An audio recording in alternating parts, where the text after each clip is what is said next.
In this video, I will compare the TicNote and the PLAUD Note Pro to see which AI voice recorder deserves a spot in your pocket. Both devices aim to simplify note-taking through advanced transcription, yet they approach the task differently.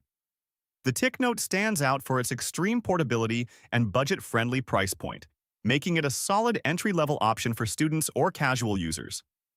It handles basic recording well, though its processing speed can lag behind during heavy workloads. On the other hand, the PLAUD Note Pro feels like a premium powerhouse. It features a sleek design that snaps onto your phone and offers superior noise cancellation for crystal-clear audio in loud rooms.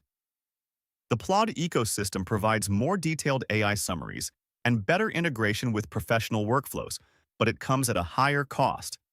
If you want a simple tool for quick memos, the TicNote is great. However, if you need a reliable business assistant, PLAUD Note Pro is the clear winner for you.